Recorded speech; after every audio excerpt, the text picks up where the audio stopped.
Este é o simples programa de agendar números ou adicionar contactos. Então, essa opção para adicionar. E vamos aqui, aparece uma interface com o icon de personalizing. Vamos adicionar um exemplo Felix aqui. Vamos colocar Felix arroba. Vamos criar um e-mail aqui. Então, esse é um simples exemplo de como isso vai ser. 84837882. E adicionamos o contacto. Vamos adicionar mais um.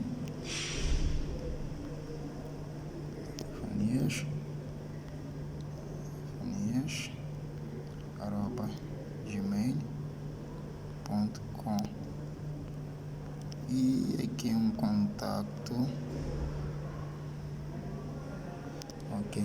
E aparece mais uma opção na qual nós podemos adicionar ou mudar a foto por exemplo, se queremos colocar uma imagem de alguém, vamos adicionar aqui, aparece essa opção de permitir.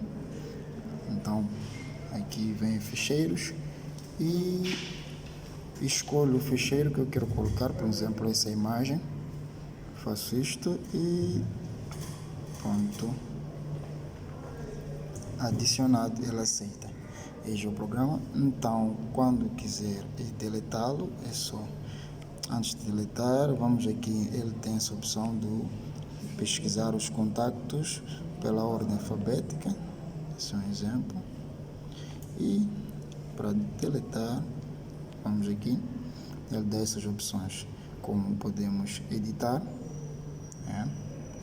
incluído, como podemos também excluir, ele exclui, e a parte de ligar, queremos ligar, ele aparece essa opção de ligar. Apenas uma vez. E aparece assim, desse jeito. E a gente pode fazer a ligação.